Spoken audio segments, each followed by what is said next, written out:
PM Modi को चिट्ठी लिखी है। राहुल गांधी ने संसद का विशेष सत्र बुलाने की मांग की है। ऑपरेशन सिंदूर और पहलगाम पर सत्र बुलाने की मांग की गई है। बड़ी खबर हम आपको बता रहे हैं, संसद का विशेष सत्र बुलाने की मांग की गई है।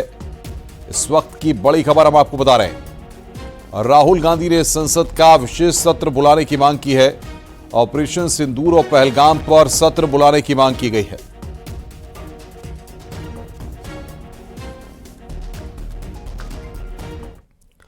भारत से मुंह की खाने के बाद पाकिस्तान ने सीजफायर की पहल की है। पाकिस्तान और भारत के बीच में सीजफायर के बाद बॉर्डर पर हालात सामान्य हैं। पहले की तरह लोग घरों से बिना डरे बाहर निकल रहे हैं। सड़कों पर चहल पहल है और स्थिति नॉर्मल हो चुकी है।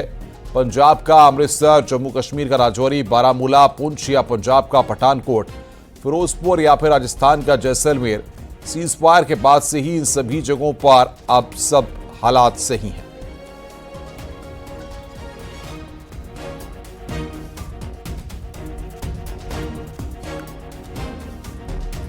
जम्मू कश्मीर के उरी में अब हालात सामान्य होने लगे हैं। पाकिस्तान की ओर से लगातार गोलाबारी की वजह से लोगों को अपना घर छोड़ना पड़ा था। अब वो लोग धीरे धीरे अपने घर लौटने लगे हैं। उरी से देखिए रिफत अब्दुल्ला की रिपोर्ट। मैं इस वक्त उड़ी रोड पे हूँ। ये जो आप एरिया देख रहे हैं ये उड़ी एरिया है और यहाँ आप देख सकते हैं कि बहुत ज़्यादा ट्रैफिक जैम हो गया है। वजह यह है कुछ लोग वापस आ रहे हैं जो घरों को छोड़ के जा चुके हैं, लेकिन जिन्होंने कल ये हालात फिर से देखे वो उस एरिया को छोड़ के श्रीनगर या बारामूला की तरफ जा रहे हैं। यानी जो घर छोड़ के आए थे वो वापस जाने की कोशिश में हैं, लेकिन जो वहाँ पर ही थे वो वापस आ रहे हैं। तो ये आप देख सकते हैं, यही वजह है कि इसी चक्कर में यहाँ पे इतनी ज़्यादा भीड़ हो गई है कि लोग अब ये नहीं समझ पा रहे हैं क्या उन्हें वापस जाना चाहिए या उन्हें वहाँ से निकलना चाहिए। ये जो आप ये लाइन देख रहे हैं ये वो लोग हैं जो लाइन ऑफ कंट्रोल के इर्द गिर्द रहने वाले लोग हैं। ये यहाँ से निकल रहे हैं। यहाँ में से बहुत सारे लोग वो हैं जो 3 दिन पहले निकल चुके थे, अब घर की तरफ वापस रुख कर रहे हैं। तो इससे आप अंदाज़ा लगा सकते हैं कि कितना कन्फ्यूजन अब क्रिएट हुआ है लोगों में, कितना अब भरोसा टूट गया है जिस तरीके के हालात कल शाम को है। छोटे छोटे बच्चे जो हैं ये घरों से बाहर आए थे, लेकिन अब आप देख सकते हैं कि यहाँ पर ये वापस जा रहे हैं। मैं अपने विजय से कहूँ कि थोड़ा सा यहाँ पे आएँ और ये दिखाएं क्या हाल है यहाँ पे। आप कहाँ जा रहे हैं? आप कहाँ जा रहे हैं? तो आप हाँ आपको वापस जाना है बारामूला? मतलब जो यहाँ के रहने वाले लोग हैं ये भी साथ में हैं आपके? जी जी जी। आप क्यों जा रहे हैं वापस? उड़ी नहीं छोड़ते हैं। अच्छा, इधर नहीं छोड़ते हैं आप? नहीं, वापस नहीं छोड़ते। तो आप यहाँ पे काफी सारे लोग हैं, अब उनको वापस ही भेजा जा रहा है। जो लोग वापस आ गए थे उनको वापस भेजा जा रहा है। तो बहुत परेशानी है लोगों की यहाँ पे कुछ पेशेंट्स भी हैं। क्या मसला है? कहाँ जा रहे थे? ये कहाँ जा रहे थे आप? घर जा रहे थे सर। अब घर जाने नहीं दिया जा रहा है? नहीं दिया जा रहा है। क्या बताया जा रहा है? हालात और खराब हो जाएंगे। अस्सलाम वालेकुम वरहमतुल्लाहि वबरकातुहू। ये भैया पेशेंट है उड़ी के रहने वाले गरगोड़ के। ये 2 दिन से खुजबाग जामिया मस्जिद कदीम में रुके थे पिछले 2 दिन से। तो अभी पेशेंट डायलिसिस है, ठीक। इसके मेडिसिन जो है वो उड़ी में है, ठीक है ना। अब हम इसको घर लेने की कोशिश कर रहे थे, यहाँ पे छोड़ नहीं रहे। बड़ा ये कंफ्यूजन क्रिएट हुआ है। बहुत ज़्यादा लोग हैं, ये देख सकते हैं आप। मैं नेगी जी को कहूँ कि ये पूरा दिखाएं। ये देख सकते हैं आप कि ये माउंटेन है, ये सारा एरिया जो है आगे का ये LOC का एरिया है। वहाँ पे लोग जो हैं रहते हैं। जब शेलिंग हो रही थी, जब सीज फायर वायलेट किया जा रहा था, इंडियन आर्मी की तरफ से रिटालिएट किया जा रहा था, तो उसमें जो हालात पैदा हुए उसकी वजह से काफ़ी सारे लोग जो हैं अपने घरों को छोड़ के चले गए। लेकिन कल जब सीज फायर का एक अंडरस्टैंडिंग हुई उसके बाद लोगों की उम्मीद जगी कि अब वापस चला जाना चाहिए। अब वहाँ से काफ़ी सारे लोग वापस आ रहे हैं, लेकिन इन्हें अब वहाँ जाने नहीं दिया जा रहा है। जबकि वहाँ से कुछ लोग अब निकल रहे हैं, वो जब बारामूला की तरफ जाना चाहते हैं, श्रीनगर की तरफ जाना चाहते हैं, लेकिन अब वो इसी ट्रैफिक जाम में फंसे हुए हैं। कई किलोमीटर तक ये जाम लगा हुआ है। गाड़ियाँ जो यहाँ से लाई जा रही हैं प्रशासन की तरफ से, आप ये दिखाइए, ये जो गाड़ियां जा रही हैं ये लोगों को लाने के लिए, कहाँ? लाइन ऑफ कंट्रोल के इर्द गिर्द जो लोग रहते हैं उनको लाने के लिए इन्हें भेजा जा रहा है। और जो वहां से वापस आ रही हैं गाड़ियां, यानी श्रीनगर से या बारामूला में जो पहले ही लोग रहते थे वो अब वापस जाना चाहते हैं, यानी कि वहाँ के यहाँ के वहाँ। और ऐसे में अब प्रशासन को चाहिए कि इस मसले को हल करें ताकि यहाँ लोग जो हैं इस सड़क पर सफ़र ना करें। वहीं सीजफायर के बाद पठानकोट में सब नॉर्मल है, पर लोग धोखेबाज पाकिस्तान पर यकीन नहीं कर रहे हैं। भारत पाकिस्तान के बीच युद्ध विराम के बाद पठानकोट के लोगों का क्या कहना है, आइए सुनते हैं। लोग हैं, इनसे बात भी करते हैं। किस तरह से देखते हैं अब पाकिस्तान को मुंह तोड़ जवाब दिया, आगे लड़ाई होनी चाहिए, या आपको लगता है कि पाकिस्तान को सबक जो है वो भारत ने सिखा दिया? देखिए, जो सीज फायर हुआ है उसका हम स्वागत करते हैं, मगर जो भारत ने पाकिस्तान के ऊपर कोई भी ऐसा अटैक नहीं किया था जिससे उसकी सिविल को या उसकी आर्मी को नुकसान हो। वाराणसी टेररिस्ट कैंपों पे अटैक किया था, मगर उसके बदले में पाकिस्तान ने हमारे सिविल पे और हमारे अपने आर्मी के ऊपर हमला किया था, जो सीधे सीधे की एक बहुत ही शर्मनाक वाकया था। पाकिस्तान पर भरोसा किया जा सकता है, नहीं किया जा सकता? भरोसा तो सर नहीं किया जा सकता, क्योंकि वो आए दिन ऐसी हरकत करता रहता है। अपनी हरकतों से बाज आएगा या नहीं आएगा? सर लगता तो नहीं है, पर फिर भी जो हमारे प्रधानमंत्री जी ने किया है वो बहुत अच्छा किया कि सीज फायर ठीक है कि जंग नहीं होनी चाहिए, क्योंकि जंग से हमारे यहाँ पे सारा व्यापार ही खत्म हो जाता है। व्यापार बंद हो गया तो रोज का कमाने वाले हम हैं सभी यहाँ पे, इसके कारण हमारे व्यापार पे बहुत असर पड़ा हुआ है। पाकिस्तान का पक्का इलाज क्या है? पक्का इलाज तो सर देखो, जैसे वो करेंगे उनका आगे मुंह तोड़ जवाब देना चाहिए। पाकिस्तान समझने वाला नहीं है, पाकिस्तान के पक्के इलाज की जरूरत है। हालांकि पठानकोट में बैठे लोग नहीं चाहते कि जंग हो, लेकिन वो इस बात को जरूर कह रहे हैं कि पाकिस्तान का पक्का इलाज करने की जरूरत है। पाकिस्तान जिस तरह से हरकत करता है उस पर भरोसा नहीं किया जा सकता।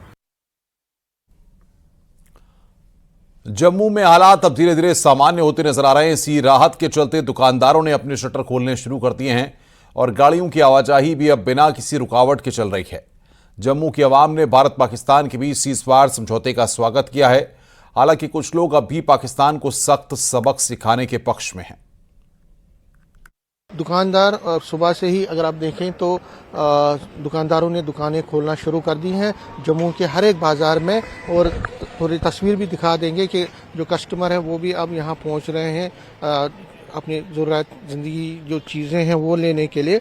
ये माहौल कल नहीं था, परसों नहीं था, यहाँ पे बहुत बड़ा खौफ था, लेकिन अब जबकि सीज फायर एग्रीमेंट हुआ है, हालांकि जम्मू के जो सटे आईबी इंटरनेशनल बॉर्डर के इलाके हैं वहाँ पे फायरिंग कल शाम को हुई, लेकिन जम्मू सिटी में नॉर्मल लाइफ रही, और इसी को देखते हुए लोग उसी का फ़ायदा उठा के अब जो दुकानदार हैं, लोग हैं, वो दुकानदार अपनी दुकानें खोल रहे हैं, लोग जो है वो अपनी ज़िंदगी में मसरूफ़ हो गए हैं।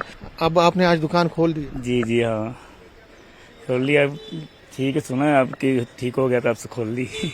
आप होप करते हैं कि ये शांति आगे भी बनी रहे? नहीं, शांति बनी रहे, पर हम अपनी शर्तों में शांति बनाए। अब जब किया तो शांति हमारी शर्तों पे होनी चाहिए कि जैसे हम चाहते हैं वैसे हो। ऐसे वो उग्रवादी बिल्कुल छोड़ दें, उग्रवाद छोड़ दें, वो आगे से दोबारा ऐसी हरकत नहीं जो उन्होंने पुलवामा में किया, तो हम चाहते हैं वैसी शांति। दुकान अब सजा रहे हैं आज? हाँ। खुशी है कि सीज फायर हो गया? हाँ, खुशी है। पिछले 2-3 दिन से कैसा रहा आपके? दहशत ही थी? दहशत थी, बिल्कुल। जी। क्या कहेंगे, पिछले 3-4 दिन कैसे रहे? दिन वो तो सभी को पता कैसे रहे कैसे नहीं, लेकिन सरकार ने इस वक्त ना फैसला लेना चाहिए। पाकिस्तान के जो इतने मिलिटेंट आते हैं ना, उनका खात्मा करना चाहिए। फिलहाल अगर हम जम्मू की बात करें तो जम्मू में माहौल ठीक है, दुकानदार अब दुकानें खोल रहे हैं, ट्रैफिक भी अच्छी तरह से चल रहा है। आज संघर्ष विराम के बाद जम्मू के अखनूर में लोग ऑपरेशन सिंदूर की कामयाबी के लिए पीएम मोदी और इंडियन आर्मी की तारीफ कर रहे हैं। जम्मू के अखनूर से सपना शुक्ला की एक ग्राउंड रिपोर्ट देखिए। अखनूर बॉर्डर पर हमारी मौजूदगी है, कुछ लोग यहाँ बैठे हुए हैं और आपस में चर्चा कर रहे हैं, तो हमने सोचा उनसे बात की जाए। आप लोग सब अखनूर में रहते हैं? अखनूर में रहते हैं। पलाम कोट मेरा में। हिंदी बोलना अंकल जी ना, डोगरी मेरे को कोट मेरा। ठीक है, क्या ख्याल है आपका पाकिस्तान के बारे में? पर कोई भरोसा नहीं जी, नहीं भरोसा। और मतलब उसको जितना कहा जाए उतना कम है, उससे बेकार है जी। पाकिस्तान बहुत गंदा आदमी है, बहुत गंदा आदमी है, मतलब उस पर भरोसा नहीं है। अच्छा, ये ठीक है, भरोसा वाली बात। हालांकि सरकार लगातार भरोसा दिला रही है कि चीजें करेंगी। क्या लग रहा है, एक तो जीत तो है कि हमने ऑपरेशन सिंदूर किया और घर में घुस के मार किया। घुस के मारा। अभी धोखा दिया पाकिस्तान ने, कल बोला था ना सीज फायर, तो सीज फायर का उद्घाटन पाकिस्तान ने कर दिया। तो वो तो उनसे तो हम समझदारी की उम्मीद नहीं कर सकते, कोई इन पर यकीन नहीं है हमें। हिसाब से गुजारिश है, एक बार फिर गुस्से मारो, एक बार फिर मारो। कैर की तरह नहीं वो बार कर रहा है पाकिस्तान। मोदी साहब को बोलो एक बार घुस के मारो, फिर हमको मजा आएगा। आप लोग सालों से यहाँ रह रहे हैं? सालों से कई सालों से 71 से पहले रह रहे हैं हम इधर। 71 से पहले? इससे पहले भी जंग जो मेरी डेट ऑफ बर्थ मेरी 73 की है। अच्छा, पहले भी जंग मैं सर्विस करता हूँ पलामला पोस्ट ऑफिस मेन में। ओके ओके ओके, तो आपने तो देखी है जंगें? सब मतलब जंगे देखी। आपको अच्छे, उसके लिए एक अच्छा नेतृत्व चाहिए, एक आदमी ऐसा चाहिए जो वाकई में आपको ये यकीन दिला दे भाई हम वार कर सकते हैं।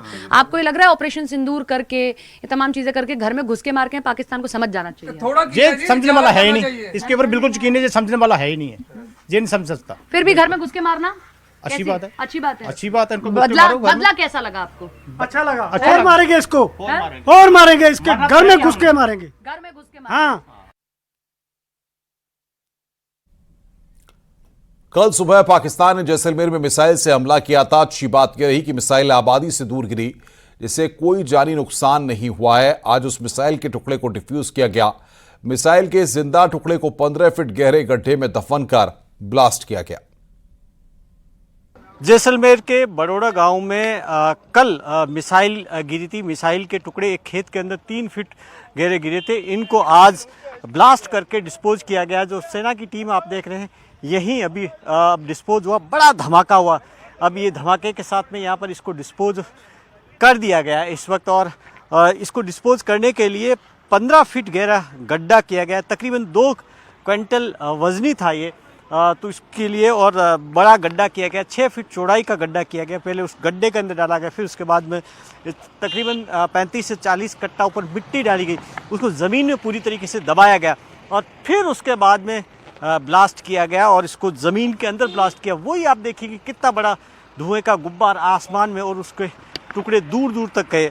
हम लोगों को तकरीबन 400 मीटर की रेंज है वो खाली करा ली गई थी और 400 मीटर दूर पे सब लोगों को खड़ा किया गया। हम लोग खड़े थे और उसके बाद में ये ब्लास्ट किया गया। और ऐसे देखिए कि अब ये इस तरीके के टुकड़े जगह जगह पर घिरे हुए हैं। जो जिंदा है अभी और तलाश होगी और कहीं मिलता है तो इसी तरीके से उनको डिस्पोज ऑफ किया जाएगा। एक खतरा जहाँ गिर रहे हैं वो ज़रूर है, लेकिन ये देखिए कि बड़ा खतरा इस वक्त टल गया। भारत के साथ सैन्य संघर्ष में पाकिस्तान को जबरदस्त नुकसान पहुंचा है। भारतीय सेना ने पाकिस्तान के सैन्य ठिकानों को जबरदस्त नुकसान पहुंचाया है। पाकिस्तान के एयर डिफेंस सिस्टम और रडार सिस्टम को भारत ने बेकार बना दिया। भारतीय सेना ने पाकिस्तान को बहुत भारी नुकसान पहुंचाया। भारतीय सशस्त्र बलों की कार्रवाई में पाकिस्तान का एडीआर और रडार सिस्टम पूरी तरह से ध्वस्त हो गया। यानी भारत की कार्रवाई से पाकिस्तान के सैन्य ढांचों को जबरदस्त नुकसान पहुंचा है। मुरीद, चकलाला, रहमियार खान, सुकूर और चुनिया स्थित पाक के सैन्य ठिकानों पर एयर लॉन्च सटीक हथियारों व लड़ाकू जेट से प्रहार किए गए। कर्नल सोफिया कुरैशी ने पाकिस्तान के दुष्प्रचार की भी पोल खोली। S-400 प्रणाली सूरतगढ़ व सिरसा के हवाई अड्डों, नगरोटा के ब्रह्मोस बेस, देहरागिरी के तोपखाना पोजीशन तथा चंडीगढ़ के अग्रिम गोला बारूद डिपो को नष्ट करने के झूठे दावे सोशल मीडिया पर फैलाए। कर्नल सोफिया ने यह भी कहा कि भारत ने पाकिस्तान में किसी भी धार्मिक स्थल को नुकसान नहीं पहुंचाया।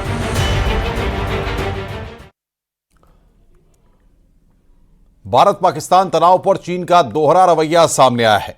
एक ओर तो चीन ने भारत के एनएसए अजीत डोभाल से बात कर पहलगाम हमले की निंदा की, तो वहीं दूसरी तरफ पाकिस्तान के साथ खड़े रहने की भी बात कही है। भारत और पाकिस्तान तनाव के बीच चीन ने एक बार फिर दिखा दिया अपना रंग। भारत और पाकिस्तान तनाव पर चीन का दोहरा चरित्र पूरी दुनिया के सामने आ गया। चीन के विदेश मंत्री ने एनएसए अजीत डोभाल से बातचीत की। भारत और पाकिस्तान के बीच सीज फायर को लेकर बनी सहमति के बाद पाकिस्तान की ओर से इसके उल्लंघन के बाद एनएसए अजीत डोभाल की शनिवार को चीन के विदेश मंत्री वांग यी से बातचीत हुई। पहलगाम आतंकी हमला होने के बाद ये भारत और चीन की पहली उच्च स्तरीय वार्ता है। बताया जा रहा है कि इस दौरान चीन ने पहलगाम आतंकी हमले की निंदा की। इस बीच पाकिस्तान का चीन पर नया दावा सामने आया। पाकिस्तान ने दावा किया कि चीन उसका समर्थन कर रहा है और भारत के साथ तनाव में उसके साथ खड़ा है। पाकिस्तान का दावा है कि चीन के विदेश मंत्री वांग यी ने कहा कि उनका देश पाकिस्तान की संप्रभुता, क्षेत्रीय अखंडता और आजादी की रक्षा के लिए दृढ़ता से उनके समर्थन में खड़ा है।